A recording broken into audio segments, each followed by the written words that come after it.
Hey guys, how's it going? I hope you're enjoying the new Zelda that just came out, and I am back with another one of these tier lists, so let's get started here. Starting with D tier, we're gonna start with Zelda 2: The Adventure of Link.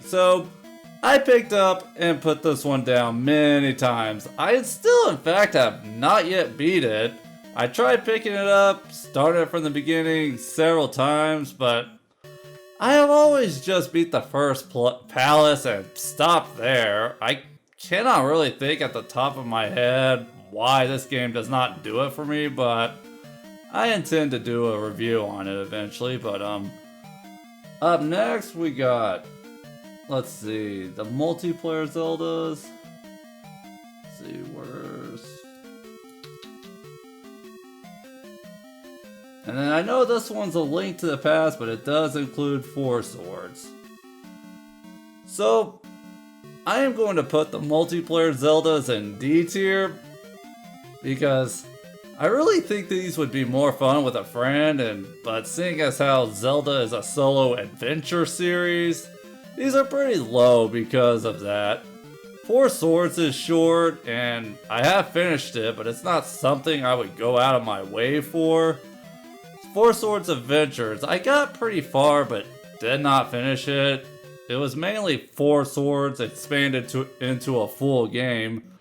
Triforce Heroes, I stopped playing this one within minutes, so the rest of these games I have beat though.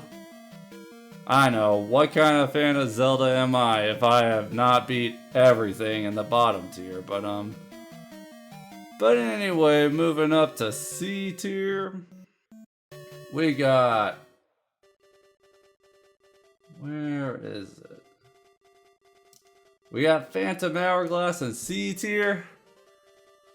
I beat this game once a long time ago, and I remember it being pretty short. A lot of people complain about Temple of the Ocean King. I think that's what it's called, but I think for me, I would like to have a traditional control scheme and not, using a stylus to move Link around and stuff. And well, Spirit Tracks is in a pretty similar situation to me. I mean, it is an improved Phantom Hourglass, I would say. And it's pretty cool how it's kind of a co-op adventure with Zelda, but still not quite up there for me. And then, let's see, and then we're gonna go the original Zelda. I'm gonna put the original Zelda over all of these. And I mean, I still think it's an enjoyable game today. I did do a review of this one. There are some aspects of it I do not think have aged well. It's real tempting to use a guide and not figure it out for yourself. That is, if you do not use the instruction manual and a map of Hyrule that is outside of the game. I think you can beat this game without a guide if you have those two things, but most people I've talked to use a guide when playing this one. So let's see. Link's Awakening. This game does not really do much for me personally. I also reviewed this one as well. I have only played this one twice. Once was on the 3DS Virtual Console and once was the Switch remake. It did have a more emotionally charged story, I will admit, compared to a lot of these other games. But I just found the overworld too hard to navigate and unintuitive, which is what turns me off from this one, so now we're going into B tier, and oh boy, this is a really controversial opinion.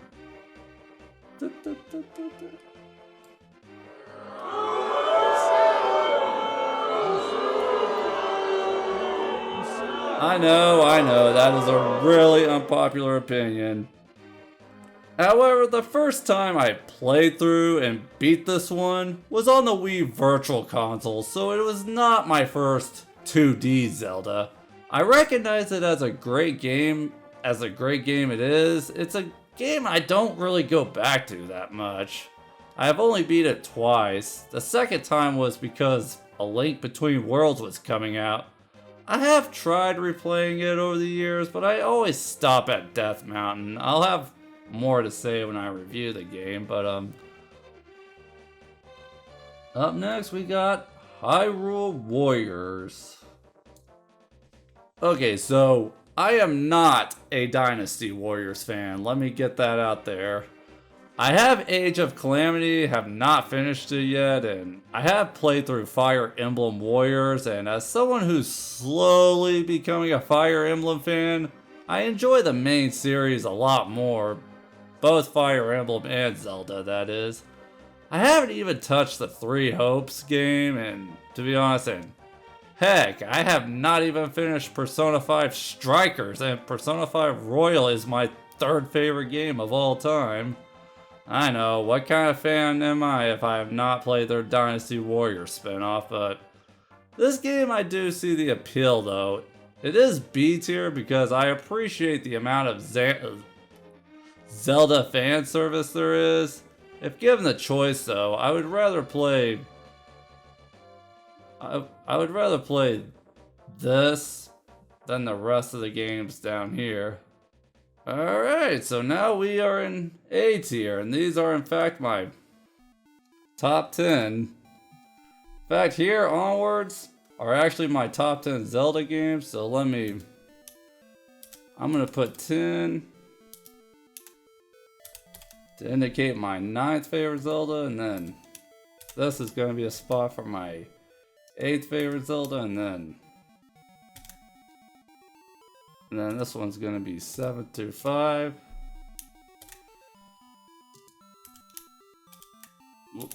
And then 4 through 2. Alright, so let's see. I'm gonna go with Skyward Sword as my 10th favorite. When this game came out, I was actually really impressed with the motion controls. It seemed to me like Nintendo accomplished what they wanted to do with the Wii in this game. The game made me care about Zelda as a person. It was in my top 5 when it came out, but over the years, I've come to prefer more of the traditional control scheme where you use an analog, buttons. I'm glad Nintendo re-released this game with normal controls, making the motion ones optional.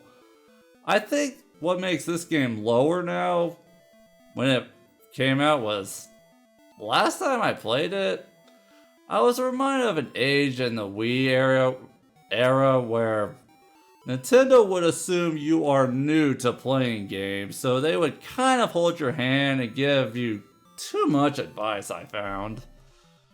So let's see, now number 9. Oracle of Seasons.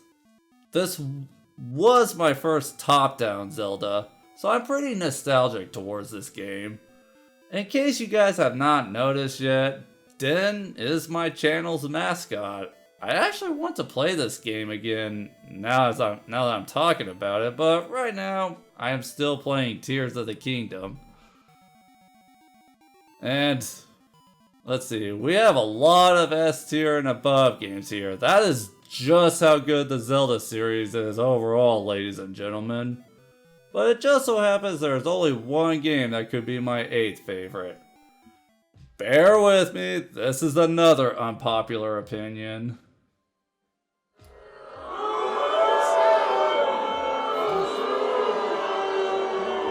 I know, I'm full of unpopular opinions today, but Breath of the Wild is an amazing game, do not get me wrong. All those 10 out of 10s it gets are totally deserved. If you were to tell me this is one of the best games of all time, I would agree. While I do think this game deserves its recognitions, praises, and all of those 10 out of 10s, it makes me very happy as a Zelda fan that it is getting that kind of recognition. But for me, it's a 9.5 out of 10. It's almost a 10 out of 10. The good things about the game and what it accomplished are just out of this world amazing. The exploration, the discovery, multiple solutions to puzzles, the encouragement to play it your way. I am, however, not a fan of the weapon durability, and I also miss the music from the games before this one, and the dungeons as the Divine Beast did not really, well, the Divine Beast as dungeons did not really satisfy me all that much. And also, and this is a very hot take, I have 100 plus hours in this game. That is how much I enjoyed this game. However, once I have played it to contentment, I found it to be redundant to keep playing. The stuff I haven't done in this is what kept me coming back, but now that I'm getting close to being content with what I have done, this is starting to become a game that would just sit on my shelf and not be played, whereas I have gone back and replayed those two, this one and this one, and I have played all of these multiple times. Like, I still play those today, but anyway, I played a lot of these games, a lot of these right here when they came out, and I still play them today, so now we got SS tier. Honestly, I am not sure how to rank these three. I'm just gonna put them up here at once. Alright. My 7th, 6th, and 5th favorite, not sure which order they're in, are these three. Oracle of Ages, Minish Cap, and Link Between Worlds. So, let's talk about Ages. Oracle of Ages, I do prefer over its sister game, which is Oracle of Seasons. Like, I like this game more, and well, I have beat it more than 3 times. And Minish Cap is the Super Nintendo game that I prefer over A Link to the Past. And Link Between Worlds, I love the merging with the walls as a... What am I trying to say? I love merging with the walls becoming a painting mechanic. And a good portion of this game is also open world, and this game, it also clicks with me in ways that A Link to the Past does not, so... Anyway...